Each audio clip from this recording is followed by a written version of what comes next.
ازيكم عاملين ايه؟ يا رب تكونوا بخير. فيديو النهارده هوريكم فيه الحاجات اللي انا جربتها على شعري بعد الغسيل. بعد ما بغسل شعري بحط الحاجات دي. هكلمكم عن حاجه بالتفصيل، هقول لكم العيوب والمميزات. تابعوا معايا الفيديو للاخر، بس الاول اشتركوا في القناه وفعلوا الجرس واعملوا لايك وشير للفيديو. تابعوني على تيك توك والانستجرام، بسيب لكم اللينكات تحت في صندوق الوصف. ويلا بينا نبتدي. اول حاجه السيرم ده من ديركوس. ده قديم قوي، انا كنت جايباه من بدري قوي. بصوا، كل حاجه في دول ليها عيوبها وليها مميزاتها، فانا هكلمكم بالتفصيل عن حاجه وهنقارن بينهم كده ونشوف. اللوشن ده حلو قوي. ده ليه بخاخه كده. بعد ما بتخلصوا كل الحاجات دي بتستخدموها بعد الغسيل، يعني بتستخدموها وشعركم نظيف تماما. بس بيكون لسه مبلول، يعني اول ما تخلصوا غسيل شعركم تبتدوا تستخدموا الحاجات دي. ده مسؤول عن الفراغات. ده بيتحط في الجذور بتاع الشعر، بترشوه وتدلكوه كده خفيف، تدلكوا الفروه كده خفيف علشان يدخل في البصيلات يعني. وبينبت الشعر اللي هو مش بيطلع لك بيبي هير. بيملى الفراغات بس مش كتير يعني. بصوا، هو حلو جدا ومفعوله حلو قوي في ساعتها. اول ما هيخلص خلاص، يعني لازم تفضلوا مستمرين عليه. هو مثلا مش حاجة علاجية، فاحنا نقدر نستخدمها فترة لغاية لما شعرنا يتحسن وبعد كده خلاص. لا، هو حلو طول ما انت بتستخدميه. وقفتي استخدامه الفراغات هترجع تاني. دي اول مشكلة فيه. تاني مشكلة، هو غالي قوي. هو كان ب 300 جنيه، لكن هو دلوقتي وصل ل 520 جنيه، وحجمه قليل، هو 100 مللي، فهيخلص معاكي بسرعة وسعره غالي قوي وما بينزلش عن كده. يعني ال 300 جنيه دي كانت اقل حاجة انا شفتها. ف ده عيبه السعر، وانه مؤقت. لكن طول فترة الاستخدام بصراحة كان حلو قوي. بيطلع لك البيبي هير اللي هنا، اي منطقة المفروض يعني ان يكون ان انت عندك فيها شعر غزير وفجأة لقيتيها فيها فراغات، لقيتي الشعر مش بينبت فيها، استخدميه لو قادرة تجيبيه، عشان انا عارفة ان هو غالي. لو في مقدورك انك تجيبيه هاتيه، لان هو حلو. بس لو جبتيه استمري عليه، ما تقطعيهوش. او ممكن ما تفضليش تستخدميه باستمرار عشان شعرك هياخد عليه بسرعة. ما تفضليش تستخدميه على طول، ممكن تكسريه بحاجة تانية مثلا يكون سعرها اقل من الحاجات اللي هقولك عليها، او حتى حاجة تانية خالص. وارجعي استخدميه مثلا كل فترة كبيرة عشان ما يخلصش معاكي ويفضل معاكي وتلحقي شعرك بيه يعني. فهو حلو قوي. ده من ديركوس. كان ب 300 جنيه بقى ب 520 جنيه. دي اول حاجة. بعد كده السيرم ده بتاع الفيف، ده حلو جدا جدا جدا. ده برضو 100 ملي. ده بقى ريحته حلوة قوي. خفيف جدا، مش بيديكي دهنانة في شعرك نهائي. برضو تغسلي شعرك كويس قبل ما تحطي فيه اي مشط او اي حاجة. خدي حبة منه وادهنيه على شعرك. هو فيه 6 زيوت لجميع انواع الشعر. تحفة، حلو قوي. انا كنت فعلا بستخدمه في كل الحالات بتاعت شعري جاف، شعري دهني كده، على طول بستخدمه. حلو جدا. هو كان ب 200 جنيه ودلوقتي بقى ب 250 جنيه. طبعا كل حاجة غليت يعني. برضو من لوريال. بس بصراحة حلو جدا. الفترة اللي انا كنت بستخدمه فيها فرق في شعري جامد قوي. فعلا فعلا حلو قوي. مش هيخلص معاكي بسرعة. هو حجمه كبير، هيقعد معاكي فترة. واحلى حاجة فيه ان هو مش بيزيت الفروة والشعر نهائي، لانه هو سيرم، بس سيرم خفيف قوي، مية كده. اول ما تحطيه على شعرك خلاص بيختفي، بس بيعمل الاثار بتاعته، يعني بيعمل الحاجة اللي المفروض يعملها. اولا هو لو شعرك غلط شويه في حته ان هو يتسرح او يتسلك وهو مبلول، حطيه على شعرك. اول ما تخلصي الشاور هتلاقي شعرك اتسلك بسرعه جامد جدا. تاني حاجه ريحته حلوه قوي طبعا. تالت حاجه بيسيب في الشعرايه لمعه، وهتحسي بيها اول ما شعرك ينشف. لو انت مثلا بتستخدمي حراره لشعرك، سشوار او مكوى بعد الشاور بتاعك، هتحسي باللمعه اللي هو بيسيبها. بيمنع التساقط شويه صغيرين مش كتير يعني، الا لو كان عندك يعني لو مشكله التساقط مثلا عندك انيميا او شعرك اصلا بقى ضعيف او كده لا. لكن لو التساقط العادي اللي هو بتاعنا كلنا، اللي هو لو استخدمتي منتج كويس ومحترم يروح، ده هيعالجهولك. ده حلو قوي للتساقط العادي يعني. حلو جدا لكل انواع الشعر. في 6 زيوت مستخلصه من زهور نادره. بصوا حلو جدا جدا جدا، تحفه. انا عارفه ان لوريال مقاطعه، بس بصراحه السيرم ده حلو جدا. ولما بيخلص يعني انا ممكن اقعد فتره كده ما اجيبهوش، علشان بحب اكسر شعري بحاجات تاني، ما اعودش شعري على منتج واحد. لكن لازم ارجع اكرره تاني، لازم يكون على طول عندي، لان شعري لما مثلا بيبتدي خلاص يبوظ، او في فتره الصيف بقى اتعرض لميه كتير، اتعرض للشمس كده، وابتدي احس انه ابتدى يبوظ ويضعف، ده اللي بينقذني. فده تحفه حلو جدا. كان ب 250، كان ب 200 بقى ب 250، فما بعدش قوي سعره، ما بعدش قوي يعني. الحقوا هاتوه قبل ما يغلى تاني، لان الحاجات دي في استمرار يعني بتغلى على طول يعني. فده كان حلو قوي، وعلى طول هتلاقوه بقى في امازون فنون على فكره، وديركوس كمان هتلاقوه برضو اونلاين، وهتلاقوه في الصيدليات وفي امازون وفي كل الحتت دي. بعد كده السيرم بتاع جي كي. حاجه جي كي كلها عجبتني جدا، اكتر منتجات نفعت في شعري كلها منتجات جي كي بصراحه حلوه قوي. السيرم بتاعهم حلو قوي، هو صغنون قوي 50 ملي، بس هو تقيل مش خفيف. يعني مثلا الفيف ده كان ميه خالص فمش بيدهنن، ده مش بيدهنن، بس ما تستخدموهوش بغزاره، حته صغيره كده وزعوه على شعركم، ما تكتروش منه، لان هو يعتبر من السيرامات التقيله. برضو ريحته حلوه قوي.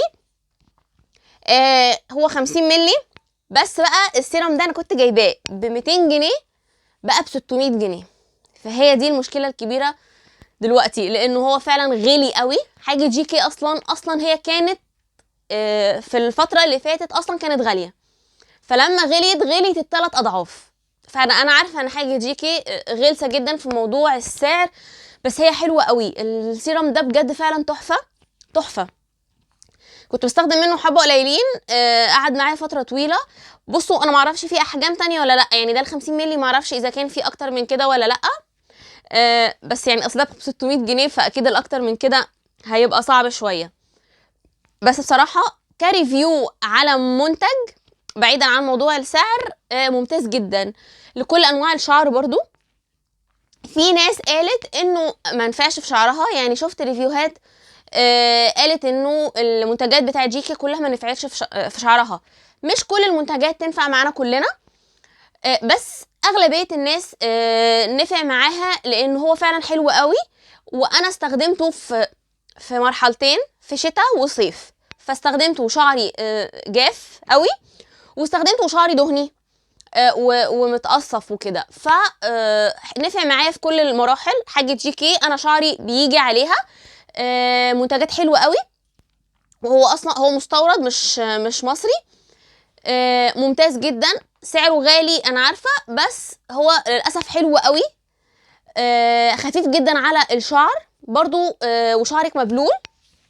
بتاخدي شويه كده وتوزعيهم على شعرك بالتساوي، وتبتدي بقى تشوفي انت هتعملي ايه في شعرك. يعني بتلفيه وهو مبلول، بتنشفيه، ايا كان الحاجه اللي بتعمليها هتلاقيه فرق معاكي قوي. والاحلى ان انت تستخدمي المجموعه كلها بقى، يعني تاخدي الشامبو وتاخدي البلسم وكده وتحطي السيرم، هتلاقي شعرك اتحول راح في حته تانية. فهو فعلا ممتاز جدا. كان ب 200 وبقى ب 600 جنيه. تاني حاجه بقى، رابع حاجه بقى، ده البلسم اللي مش بيتشطف. ده بلسم سبراي كده، بترجيه وتحطيه على شعرك برضو بعد الشاور. ده من لوفيا 250 ملي. البلسم ده انا كنت جايباه ب 100 جنيه. من سنتين جبته ب 100 جنيه.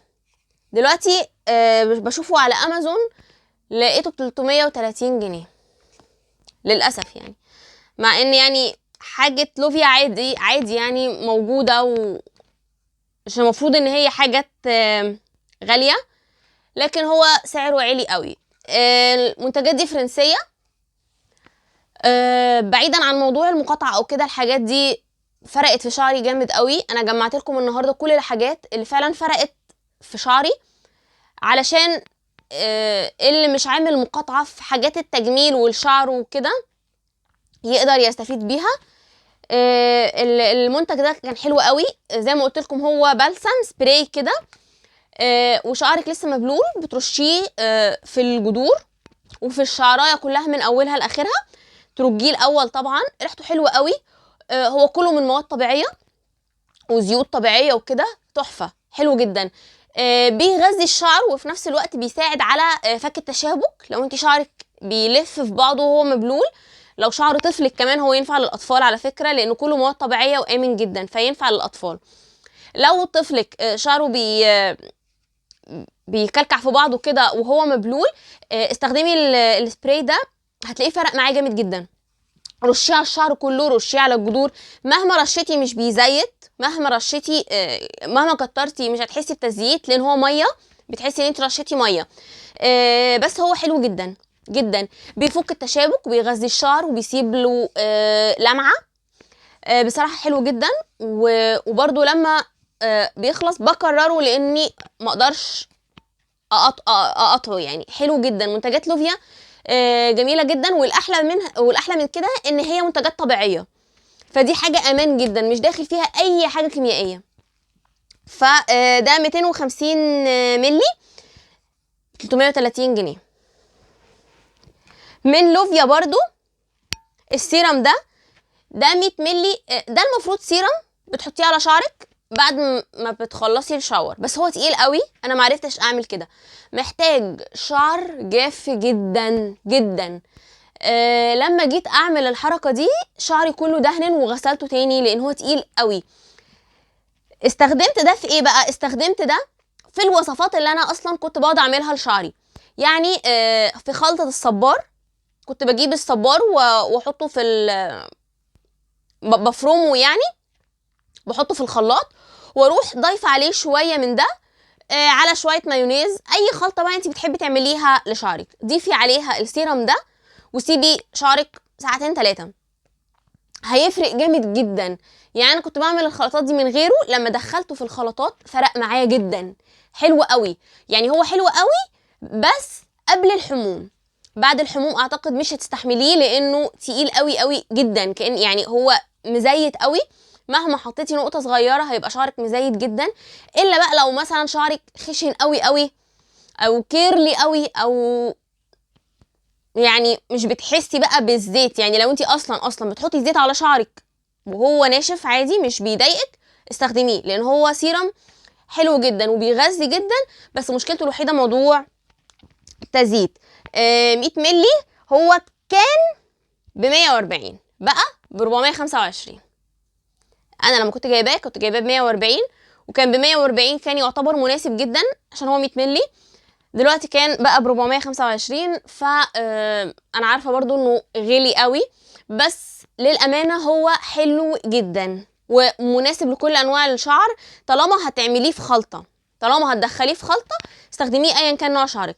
لو هتحطيه على شعرك كده عادي لا، لو شعرك بيزيد بسرعه بعيدي عنه، عشان هو زيت قوي، يعني تقيل قوي على الشعر. برضو هو صناعه فرنسيه من نفس مجموعه لوفيا.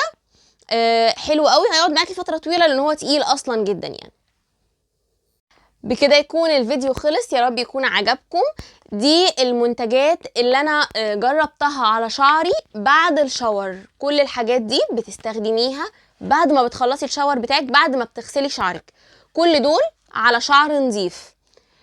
كلهم منتجات حلوه جدا وجميله جدا. انا عارفه ان في حاجات منهم تبع المقاطعه، فطبعا اللي مش عايز يجيبها تمام يعني. بس كلهم حلوين جدا وفادوني جدا في شعري. يا رب يكون الفيديو عجبكم، يا رب تكونوا استفدتوا. ما تنسوش تنوروني بالاشتراك وتفعلوا الجرس وتعملوا لايك وشير للفيديو، وتتابعوني على التيك توك والانستجرام. بسيب لكم اللينكات تحت في صندوق الوصف. اشوفكم على خير في فيديو جديد. مع السلامه.